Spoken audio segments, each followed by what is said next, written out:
even if we have the best support possible offered from our friends and family, we're likely going to need more than they have the capacity or tools or ability or time to give. Natalie, my partner, is a professional. Yeah. She does this for a living, Yeah. and she's also a human who has her own life and is going through her own things. And Hmm. I can't expect, as the grieving person, for Natalie, you know, for her to intend to be there for me every single time that I need to let out some of this, or for her nervous system to even be able to do that as Yeah. much as I need to release. And Hmm. so, again, I'm spending the time talking about this because I want to make it room for us all to lean into the support that we have, for as much as the support is willing to be there for us and able to be there for us, and to recognize that we may well need additional support than what our immediate network can provide over the long haul, especially.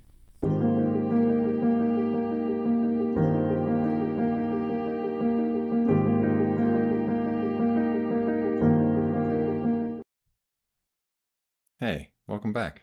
Hey, welcome back to another episode of Full-Time Grievers.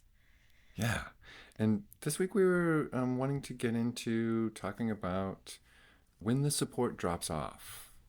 And I know we have experience with getting support, we have experience with needing support, and so we wanted to talk some about both just this idea, this concept that many grievers will run into, and also what you can do about it. So, do you want to start us off? Yeah, so I want to start by putting the framework of what kind of goes on in our culture. So, usually, when someone loses someone that's very close to them, such as an immediate relative, a lot of support comes in right away in the form of extended family and friends, making food, sending flowers, sending cards. And so that's the case of an immediate relative, usually, not all the time. Yeah, we hope if we're lucky. We hope if you're lucky. Yeah. If someone loses an extended relative or even a friend, that level of support tends to not really happen. People tend to just get kind messages. At least I have tended to get kind messages when I've lost a friend, and not even from that many people, just kind of the friends that we had in common that know that we were really close and that I would be deeply affected by that loss.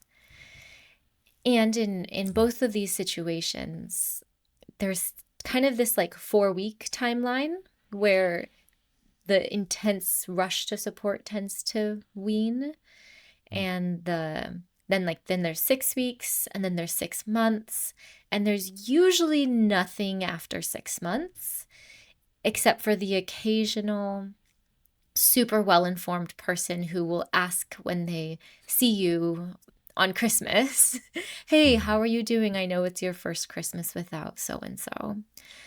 And then after about 1 year, pretty much everyone assumes that you're over it and they don't bring it up because they don't want to upset you.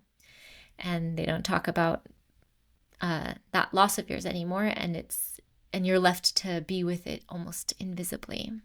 Yeah. Yes. And again, I think that's like, if you have a community, if you have a support network that's available in the first place, hopefully, the majority of people listening to this will have some version of that, but not everyone does. Some of us live pretty isolated lives, and so even that level of support may be less than what we were hoping for. Yeah. Especially if, as is often the case, the folks reaching out to us don't have a lot of experience supporting a griever, or maybe even with grieving themselves, and so don't necessarily, as we've said in other episodes, don't necessarily know how to help, even though they really do want to help. They really do want to be of support and be there for us. Often they don't know what to do. So Mm-hmm. that can show up on our end as not having helpers, not having enough support. Yeah. But like you're saying, if we are fortunate enough, privileged enough, blessed enough to have a level of support, I was going to say a more bountiful level of support, but just really any level of support in the initial aftermath of a family member. We get a certain level of support usually and recognition for a certain, relatively short period of time. And like you're saying, for friends or other people that are considered less close to us, then we get less of that even initial interaction, and it tends to wane more quickly. And then my experience, and certainly the experience of my clients, and even the experience of other people that I've read about and heard about, in podcasts and books that I've interacted with, say much the same thing, that after 6 weeks, there's a pretty significant drop, or a month is a drop, 6 weeks is a drop, 6 months is often a drop, and then a year, there's rarely anyone who remembers to say anything about it. And I think that's important for us to just put as a context, right? So that everyone tuning in here, everyone going through a grieving process will just kind of have some idea of a little bit of what to expect. Maybe you get a little luckier, maybe you're not as lucky, but still something in that range. Mm-hmm. It's really useful to know what to expect a little bit. Yeah. Yeah. What about, before we get into more about what we can do to support ourselves or to marshal the support that we all need, do you want to share a little more about your own personal experience? And I can do the same too. Yeah. When my mom passed away, there was a lot of messages. I wasn't living in a town where I knew many people because I had very recently moved there, only 3 months previously. Mm-hmm. So I didn't have access to a lot of physical support, which was hard to not have someone there with me. My brother, thankfully, was living in the same town as me, and so I would see him from time to time. And I had a really good friend who lived just one city away, and she would come to see me once a week, and that was really good. But still, that's relatively a small network. Yeah, it was a pretty small network that I was working with. And then I got a lot of messages. I have a giant family, and so almost everyone in my giant family sent me their condolences and told me that if I needed anything to just let them know. And I had no idea what I needed, so I didn't respond to anyone. Yeah. And I was just pretty overwhelmed by messages. And the people who I actually felt like I got support from was the 3 people within driving distance of where I was living at the time. And then by that Christmas, I went with my family to have our giant family Christmas in Phoenix. And I rescinded so that was 3 months after she had passed. I rescinded into a bedroom when everyone was opening presents because I just needed to cry. And my grandma noticed, and my grandma came and comforted me, and she said, "It's okay. Me too. I get it. It's because your mom's not here." And that was my grandma who had lost her daughter. My mom was her daughter, so it was my mom's mom. And so that was really helpful that my grandma was so attuned to me that she noticed that I went away. And Christmas morning in Phoenix, there's usually about 30 to 40 of us in the room. So if one person leaves the room, it's actually pretty easy to not notice. Yeah. And so that was really, really precious that my Nana had her eye out for me. And that when I left, within 3 minutes, she found me. Wow. And then she comforted me and she gave me a long cuddle. And then maybe 30 minutes later, we rejoined. And then there was kind of this somber energy when we rejoined. People kind of realized what was going on, and they had a little bit more awareness of that. It was a harder day for us who were her children and more immediate families. That's so beautiful, actually. And I just love that your Nana just held you. So smart. Such a perfect response. Yeah. Wow. And then within 6 months, basically the only people that would bring up or ask me about my grief were people who I would consider to be really wise. There's this one pastor who was really good friends with my mom, And I was visiting with him sometimes, and he would ask me, "So how's your grief? So how's that going for you?" And he actually provided me with a lot of counsel Hmm. and a lot of emotional support that I didn't know that I needed. And he had a beautiful way of asking me these questions of like, what are your biggest learnings? And not in grief, just in life. Just Mm-hmm. getting me Mm-hmm. to reflect as a really young emerging person into this world, getting me to like reflect and grow. And I'm really, really grateful that I was drawn to those people and I had access to those people. And it would be so so great if we lived in a society where everyone knew that the full first at least year was going to be really, really challenging. Mm-hmm. Yeah, if that was just normalized instead of being the kind of cutoff for, oh, if it goes past a year, then that's complicated or Yeah. prolonged. That's just, Yeah. yeah. And right now I'm actually grieving another death. My good friend Megan was murdered about 4 months ago. Mm. And because she was my friend, none of my family has met her, so they don't really conceptualize who I lost. And actually, my partner's mom sent me a card in the mail, and it made me cry because it was so sweet that she Mm-hmm. thought of me and thought to like send her condolences in that way. Yeah. And most people are actually just really, they just are always forgetting that I'm grieving right now because it wasn't an immediate family member. Almost as though people have this notion that we only grieve immediate family members and everyone else is just kind of like light a candle and move on. Right. Yeah. Yeah. Yeah. It is interesting. Maybe that's a conversation, a whole other conversation, is these sort of different levels that our people and society seem to assign to the measure of our grief without knowing or hearing from us, in particular, the measure of our particular grief. Yeah. Yeah. I think What?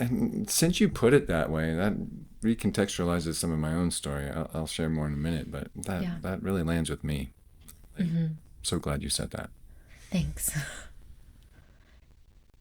So I appreciate too you making that delineation too. I think many of us, recognize certainly someone losing their mother. That's pretty big, and we're all gonna marshal around them to some degree, maybe more than many other losses that might be quite significant, but that we don't, society doesn't seem to rate at the same level. And I really hear the contrast that you're sharing too between the experience you had with your mom and with this dear friend of yours who was lost so suddenly as well. Mm-hmm. Thank you too for sharing that. I think just allowing folks to hear some about our own experience with the support that we've gotten is can be so useful. Hopefully, at least normalizing. Yeah. My experience, I haven't had as many times to test my support as you unfortunately have. And I'd say the most significant time has, been with my brother that I've mentioned multiple times in this podcast already. And I guess the things that have really stood out for me are a couple of things I'll mention now. I think similar to what you mentioned, some people recognize the profundity of the relationship, and other people didn't.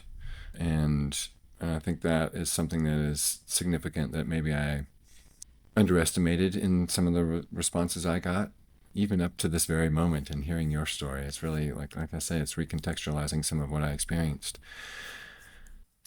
I think I had, my parents and my aunt and, a couple of people who were, at that level of closeness. They were, very supportive in helping me do the functions, like the memorial and the barbecue after the memorial and, some things like that. Or like my parents made sure to bring a piece of art that my brother had given me back so that I could bring it home with me after the memorial, and things like that that were sort of structural and functional. They were a lot of support. And like I say, I think there was this real desire to be there for me and to try to help me, and using the tools that, the people that loved me had. They were doing the best that they could. And consistently, I had the experience that, not through any fault of anyone else's, but that my grief was just too much for the support that I had. My partner, Natalie, is a pretty different story. We've kind of trained together. We've learned together to use a lot of the same tools and a lot of the same processes for emotional work and support. And so there are like probably hundreds of times now that she's been there for me in a moment of processing the grief or emoting the grief or just being with what was true for me then. And still, I recognize that for our people that are here to support us, whether they're going through their own grieving process, if they are going through their own grieving process around the loss, then it's certainly going to complicate how much support they can give us. And I know that was true for my parents too. They couldn't lean into giving as much support to me because of how uncomfortable it was for them too, both to see me going through this and for Edward to be gone. Mm-hmm. But my partner, Natalie, was able to be there for me, has been able to be there for me so many, so many, so many times to my processing in the moment, and especially in acute moments. And still, I have found that our people only have so much volume, they only have so much capacity, and we can't expect any one of them or necessarily even any group of them to be able to hold enough space for everything that we need in our process. And I say that to really, because I really want to help us all as much as possible come to terms with the fact that even if we have the best support possible offered from our friends and family, we're likely going to need more than they have the capacity or tools or ability or time to give. I just want to pause there and Yeah. underscore that and highlight that. That is so well said. Yeah. Yeah. I, because like I say, Natalie, my partner, is a professional. Yeah. She does this for a living, Yeah. and she's also a human who has her own life and is going through her own things. And Mm-hmm. I can't expect, as the grieving person, for Natalie, you know, for her to intend to be there for me every single time that I need to let out some of this, or for her nervous system to even be able to do that as Yeah. much as I need to release. And Mm-hmm. so, again, I'm spending the time talking about this because I want to make it room for us all to lean into the support that we have for as much as the support is willing to be there for us and able to be there for us, and to recognize that we may well need additional support than what our immediate network can provide over the long haul, especially. Mm-hmm. Yeah. So, That's so well said. we're going to talk about resources, but I've made a really important part of my grieving process is looking for resources. Just like making sure that I'm doing my own work to go out and get the support I need from everywhere that I can get it, so that I do this as well as I can, in part so that I can continue on, but also so that I'm not left carrying more of this grief around the rest of my life than is the measure then is right for me. Like if we don't get a chance to let it out, we're just going to have it in. So we got to find all the support that we can to get it out. Yes. Yes. Yes. Yes. Wow. Yes. So let's talk some about what to do as grieving people when and if and however our support is not quite enough. Yeah. So I think that there's two parts to this. I think one part is a lot of self advocacy and communication to our networks and communities that we still are grieving and what that looks like and why we're not the same. And I think the other part is exactly what you just said that you are doing, which is going out and finding the support for yourself and making sure that you, as the griever, are constantly, as much as you have time to, attending to your grieving process. Because if you don't let it out, it just stays with you for life and it turns into something else. Yeah. Yes. So maybe we'll dive into the first one of Yeah. self-advocacy. Perfect. I love that you break it down in that way too. I think that's really such a useful way for people to just get their head around. Okay, so there's this one level of like receiving what's here for me, and then there's this other level of going and getting what I need. Mm-hmm. Mm-hmm. So you say you want to get into self advocacy first. Let's do. Yeah, so something that I witnessed someone in my family do really well. She experienced 5 miscarriages in a row, and no one really was able to have the amount of compassion that she needed. No one in, at least on my side of the family, did. And I noticed that she was grieving each loss as Mm. though it was the loss of her child, and that's how she felt about it, and that was really Yeah. true for her. Yeah. And nobody else supported her. Nobody else on my side of the family supported her with the same reverence as though she actually lost a child. They were like, Right. "Oh, that's really sad. I'm really sorry for you." Yeah. But that was about it. There wasn't the level of support that she needed there. And she joined a support group, which was Great.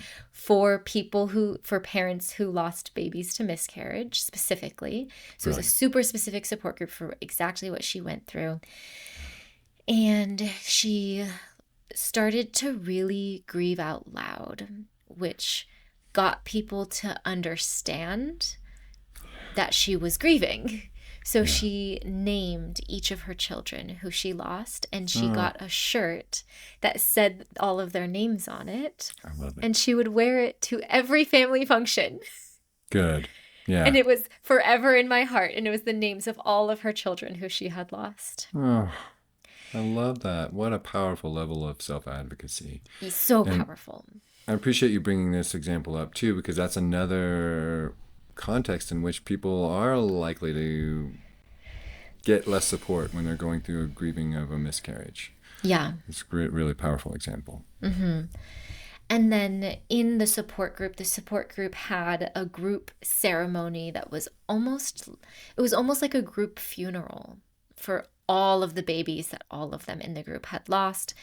And this person invited her mother to the funeral, and Hmm. the mother spoke at the funeral saying, like, I grieve the loss of all of my grandchildren who I never got to meet. And this is so sad. And then, and so she got all of the tools to do this from her support group. Before the support Wow. group, she was just suffering silently. Hmm. And then she even wrote an email and sent it to the whole family, explaining that she was still grieving and that for us to support her and respect her in her grief, she would like us to refer to the children who she had lost as our nieces and nephews or grandchildren, and that would really honor her process as a grieving mother, and that she is a mom. And so I saw that, and it was so good for me to receive that, because I'm someone who really wants to be a supportive person to her. And Mm-hmm. I made a point to get her a Mother's Day gift every year after that. And it meant so That's cool. much to her. And she said, "Wow, Selysa, thank you so much, because it's been really hard to have Mother's Days the past many years." And of Wow. course, not everyone responded in such a compassionate way, but I really saw her process, and she did such a beautiful job of grieving out loud and posting about her grief and loss on social media, so that the family could really see that that's what she was going through. And it helped people to transform their judgments of, people lose babies all the time, you can't expect all of your babies to come to term, to a stance of compassion of losing. She had never given birth, so she was a childless mother who had lost Mm-hmm. 5 babies in a row. And now she's about to be due with a baby in a Oh, couple of wow. weeks. I Oh think my she's due in about a gosh. week and a half.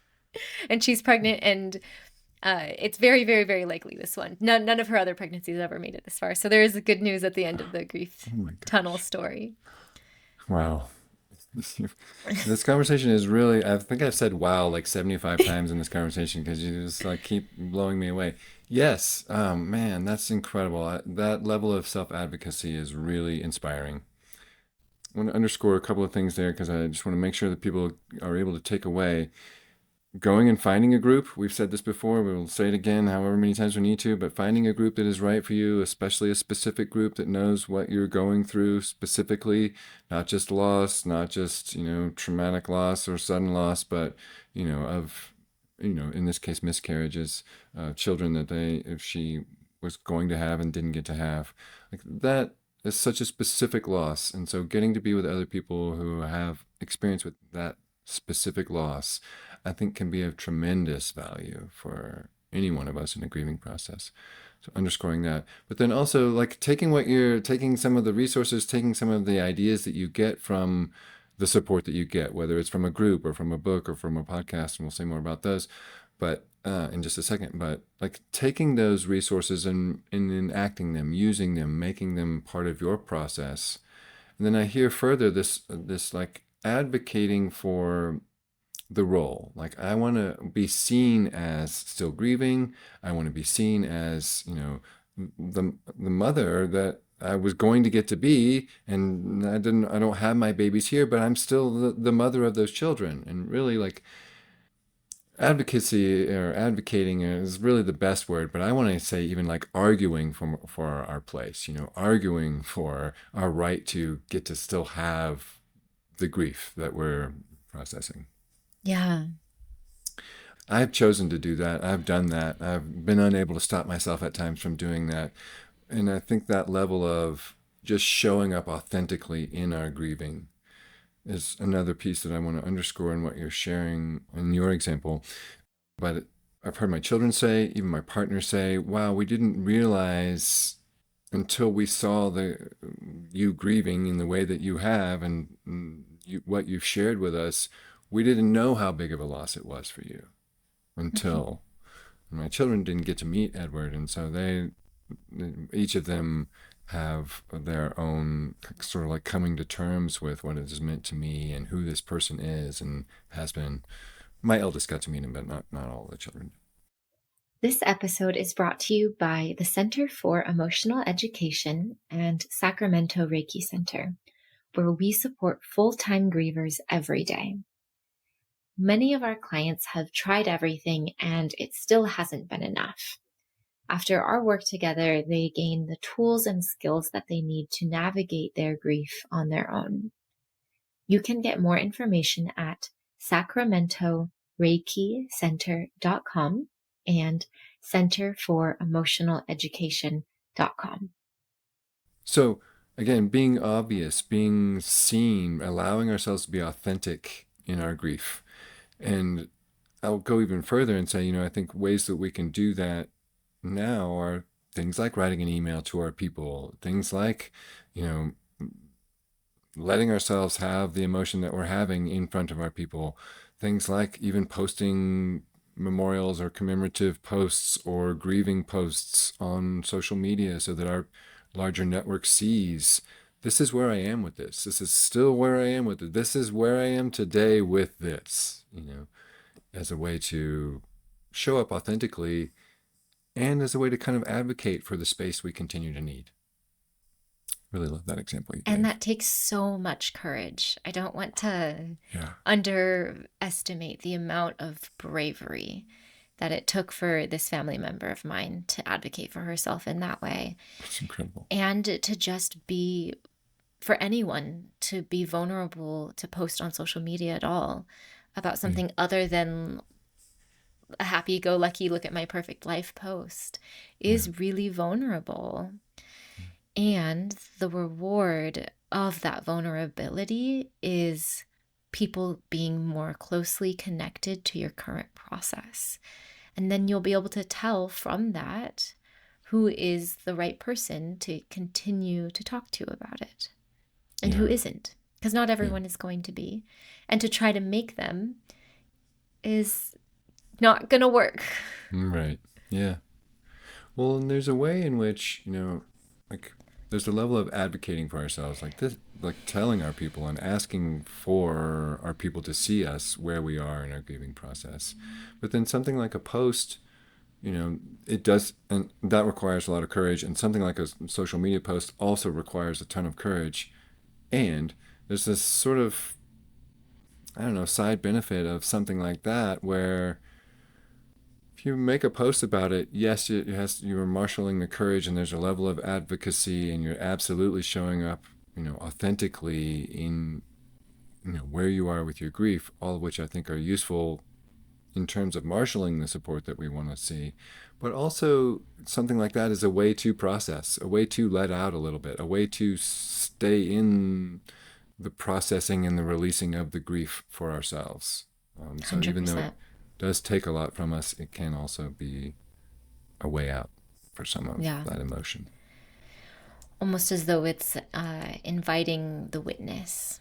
So Yeah. in when we create art, the often the art that we create wants to be witnessed, and that's a part of the art, is seeing how it moves through and impacts other people. Yeah. And it's kind of the same with sharing about grief, is kind of inviting in that energy of the witness, and allowing the grief to be seen by other people changes the grief in its nature. Yeah. Yeah. It also actually can offer us the opportunity when we advocate for our own space for grieving. We sometimes get this opportunity to see how other people benefit from that advocacy, whether they're like, oh, wow, I'm so glad you posted that. I lost so and so too, and I've been thinking about it and I haven't known what to say or do, or just identifying with us, in the grief where we are. This can be this really additional, beautiful opportunity. Yeah, like how had never, I've never had a miscarriage, and I had no idea the amount of reverence that I can offer to people who have had miscarriages. And since this person in my family did so much self advocacy around her miscarriages, I'm now so much more attuned to mothers who have miscarried. And I go out of my way to ask them about it and to offer support, because this one person in my life paved the way to educate me to be more sensitive to it. Yeah, I really loved that, the way that you put that. Even when you were first iterating it, yeah, the way that us advocating for our grief makes opportunities for other people to learn more about grief Mm-hmm. and can not only be better supporters if they want to be, but also might be able to give themselves more room when they want run into a grieving process. Yeah, absolutely. So you talked about, and we underscored, like actually getting some support, advocating for support, sharing the resources that you've learned that can sort of give you the experience of receiving more support. That we have said also in the receiving support episode, there's that great guide that you created and that we put out together for folks to use that can help direct them for ways to advocate for themselves or places where they could marshal more support for themselves, interacting with their network or their team or their people to get some of the needs met that they have while they're going through their grieving process and even beyond. And we have mentioned elsewhere, but I'll just say again, some of us really like books, whether it's reading it or an audiobook, that can be a really great place of support. And one of the things that I've found that I think is really so beautiful about a book is, we're reading it, and often someone writing a book for grievers is talking to grievers. And so they're like, hey, like, I see you. I get what this is like for you. And it makes sense what you're going through. And for some of us, even though it's coming through a book or an audio book, that might be the only time that someone says that to us in a way, so to interact with the in those spaces can be quite useful. And I love audiobooks because I can be working on a project and still listening to it. I can also have the experience of someone in my ear saying, it's totally understandable what you're going through. It makes perfect sense that you would still be having the feelings that you're having.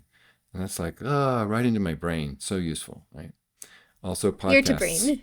Yeah. Podcasts like this one, I think, are also quite useful as a form of support that we can give ourselves, right? Hmm. Maybe our family can't listen to us again, or maybe they don't know what to say to us yet, or still, or ever. And maybe our network isn't able to give us everything that we need. Hopefully, they are, helping us at some level. But coming to and listening to something like this with people have been through something like what you're going through, or have some idea of what the terrain is like, even though each grieving process is idiosyncratic, can be of a real personal support. I know it's maybe a little bit strange, but I listen to our episodes for that sometimes. I'm like, oh yeah, I was just listening to survival reactivity that often comes up in the initial acute phases of grief, right? How Hmm. that's different from emotional processing. I found that so helpful and supportive to me, again, even though we were the ones saying all the stuff. So, really, find a podcast that you like that can be of support to you, or several. Certainly listen to Full Time Grievers if that's your jam, and allow that, the voices and the stories of other people that have been through something similar to be a support to you. I find that what happens to me when I'm listening to podcasts or reading books about grief is that it validates the emotions I didn't realize were there, and I probably wouldn't have been able to identify on my own Hmm. Yeah. because they're so new to my lived experience. Yeah. Whereas having the book written about it saying this might be something that you will experience is like, oh, that's what that is. And it helps to identify and make sense of this whole new world of grief. And I'm saying new world of grief, and I've been a griever for 9 years. Yeah. Yeah. And there's still so much for me to learn. Yeah. I know we want to get to the second part, but before we do, I just want to also mention, under the category of advocacy and self support, if you want to think of it that way, is making sure that if we didn't have them before, we grow them. But if we had them, then we make sure to use our boundaries around our own time and space, so that we allow ourselves to actually set aside time and set aside space for us to do our grieving. And that as a form of advocating for our own support, the support that we need, which oftentimes is just time to be with it, instead of running around doing all the rest of life that is so demanding of us that we also have to do. So I just want to make sure to mention, in that category of self advocacy, also setting aside our own time and space to just do some journaling, to just do some crying, to just do some listening to that song that reminds us of them, or to look at those pictures again, or to whatever, go back through our old, I don't know, journals where we talked about them, or, any of that kind of stuff that is giving ourselves time and space in the grieving. Yeah. And that also often looks like saying no to canceling commitments. So I actually had the commitment to host the baby shower of the baby who is about to be born, and Oh, and then my friend died, and then I rescinded that commitment. I said, "Hey, I'm sorry, I'm not up for this. I can contribute one piece of food to the baby shower instead, but please find another venue." And she completely understood. She said, "Oh, I get," as a griever herself, she completely understood that I didn't have the capacity to host it at my house, and she found a new venue, and it was all well. And so a lot of times people feel overcommitted and overstretched, and so a big part of those boundaries are quite literally canceling the commitments you already committed to, because someone is gone now, and so you have to rewrite your day-to-day life and your small commitments and your big commitments. that's right. Yeah. So, moving to the next topic, which we've already gotten into a lot, which is getting the support yourself. We've talked about how that looks like books and podcasts, that looks like attuning to the support people you have and realizing that they don't have the capacity to give you all the support that you need in this time, and finding the specific niche support groups like the niche as in the as close to the exact type of loss that you've experienced, them being the support group for that niche. And I want to also say that there is a powerful level of support that you can get from a one-on-one relationship with a professional practitioner. And that Yes. can be a therapist, that can be a grief coach, that can be Nathan, or that can be me, that can be just someone who has been there, that can be a peer counselor at your faith organization. But having the one-on-one check-in and the one-on-one reliable scheduled time to be with your feelings with another body present there with you is valuable, because when you have the feeling come up, if you don't have time to deal with it, you can put a little bookmark on it and say, oh, I'll get to this on Wednesday morning when I have my call with that counselor. And it's Yeah. so helpful just to have that person who's a professional or at least peer trained support person to have that accountability check in with you. Yeah. Yes. I know we've said this before, but our friends, our family, our immediate network can be so useful and so helpful in so many ways. And there's really nothing like a professional that it's their work. They've dedicated their lives to learning about how to support people in going through what we're going through, and to appeal to them is just really a service to ourselves. Yeah. So yeah, I can't agree more with what you're saying there. I also think too, there's the power of just people like, I see you, I hear you. Oh, I know it's such a hard time. I'll hold you again. I'll bring you some food. I'll sit with you. And that's all magnificent. And if you can get that, take as much as you can. And that's still not the same thing as, a time that you schedule, you have set aside for yourself. It's there. You can rely on it. That person's going to have capacity for you because that's their job. That's what they're paid to do.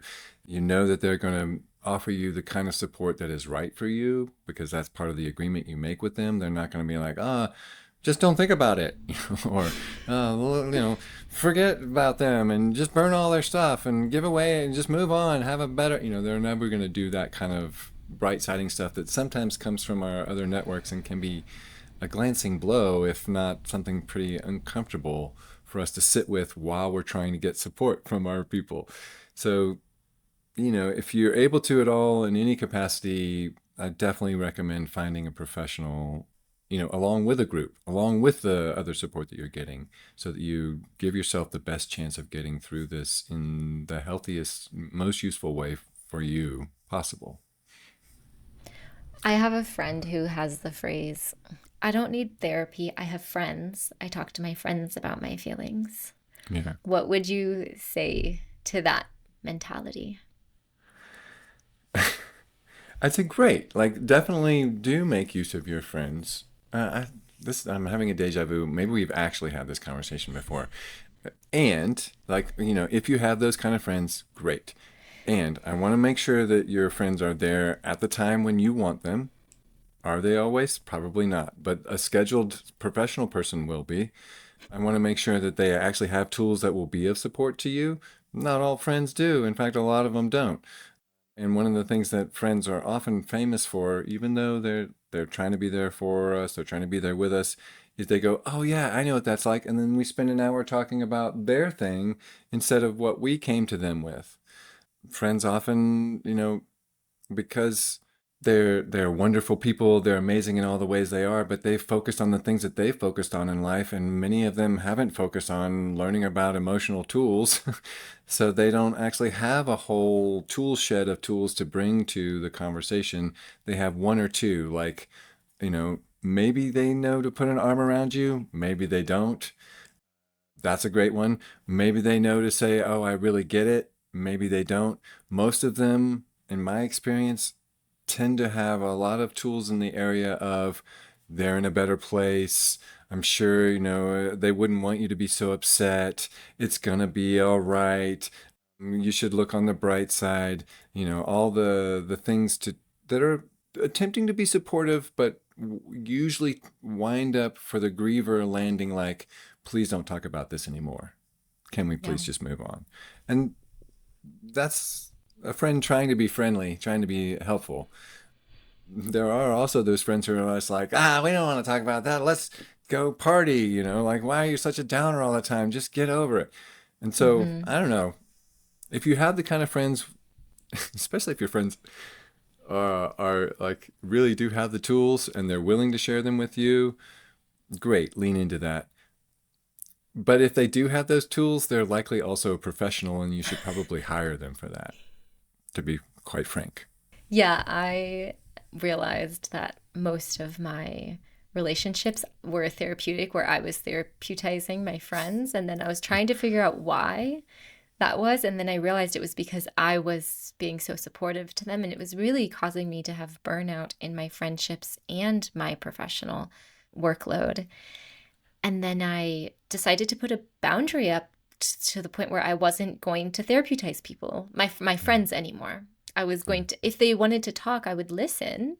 And if they had a specific question, I would answer it. But I wasn't going to conduct our friendship events, our friendship meetups as therapy sessions anymore. And it was amazing to see which of my friends dropped off once I put that. I didn't tell anyone I was putting that boundary up. I just changed the way I related to people. It was amazing to see which friends dropped off and which ones actually also feed me back. And that's not to Mm-hmm. say that I'm not there for my friends, but it's to say that my time with my friends is no longer 100% me listening to their problems and then providing them validation and then support and then resources and guidance. Yeah. Yeah. Yeah. I mean, I actually wish we did live in a world where all of us got enough like emotional intelligence training and emotional education that we could be the kind of friends who knew when a friend comes to us upset, what to do, and that we all had a range of that kind of support available for us all the time. I just don't think that that's where we are yet. And Yeah. to expect our friends to be all that we need, especially in a grieving process, I don't know. I think it's maybe not the best service we could be to ourselves, and maybe expecting more of our friends than they signed up for when they agreed to be our friends in the first place.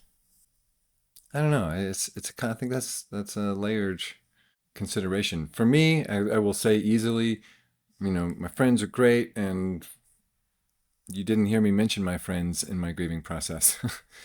I have a couple of them who like continue to be a part of it. Like one main one who continues to be an active part of my grieving process, and the rest, they're great. They're wonderful people. I wouldn't trade them for the world, and they're not the people that I'm gonna be like calling up for all of my grief processing support, because I want to make the most of the grief processing that I'm doing, and I want to keep our friendship what it is. So that's where I come from Yeah. personally. Sort of back in the you know in the context of receiving the support that is ours there to receive, I think we can lean into our friends for what our friends are available for. Like sometimes friends aren't going to be the ones. I think many times the friends aren't going to be the ones who are there with us in the dark of night when the tears are really flying and we really have, we could use another body to just help us hold it all. But many of our friends will be there if we want to go for a hike, or if we want some support going, to the gym, or if we want to support going grocery shopping, or we want to just have some tea and not think about our grieving process, or we want to, go for a hike. Did I say that one already? Like our friends in the relationships we have with them, and even our family, depending on the relationships we have with them, can still be of a tremendous level of support if we're willing to receive that version of support and recognize it as support, even if it's not the "I've got you while you cry" version. Mhm. I think we mentioned that in the receiving support episode too. Like there's all kinds of different support. So being on the lookout for what is, my buddy Joe helpful for in my grieving process. Maybe we Yeah. can just go get a beer later, but maybe I don't know, you can help me move something too. I don't know. Yeah. And I don't want to make it sound like our only orientation in our grieving process is what can that friend do for me? What can that friend do for me? What can that friend do for me?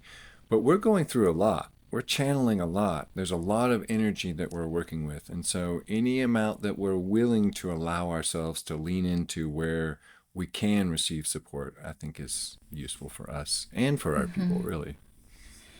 Mm-hmm. Yeah. I know you have a pretty active, I want to say like overlapping series of networks from the different things that you're involved in. Yeah.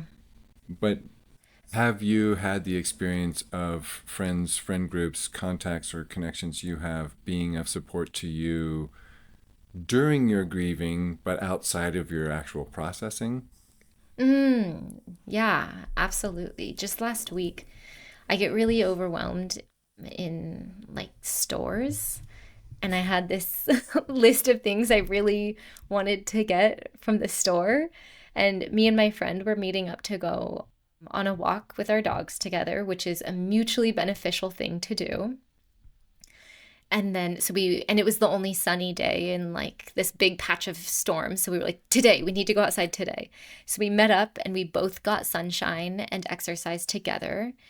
And we both were talking. And I asked her a couple days before, I said, are you good at shopping? And she said, yeah, pretty much. Why? I was like, I'm really bad at it. Will you go to Walmart with me after our hike on Monday? And she was like, sure, that's fine. And what would have taken me a headache, dehydration, and 2 hours of overwhelm Yeah. to get through my shopping list, we got through it in 40 minutes. Wow. Yes. And we were walking out and I said, "Thank you so much. You really don't understand how much you helped me and how much time and brain energy and capacity I have now because you went through the store." She's like, "That's funny because I just didn't really feel like I did anything." And I was like, "No, but you kept me focused." Wow. And then That's a, afterwards we went back to her place, which was right next to the store. And she was like, "Oh, I'm sorry, my room is such a mess." I said, "Oh, it's okay. Actually, I find it really helpful to clean my room when there's someone else there to talk to me, to keep just to so I don't get distracted." I was like, "Do you want to do that?" And she said, "Yeah, that would be great." And she folded all her laundry while I was there. And she was like, "Thank you so much. This helped me so much." And I said, "Yeah, I'm just sitting here hanging out with you."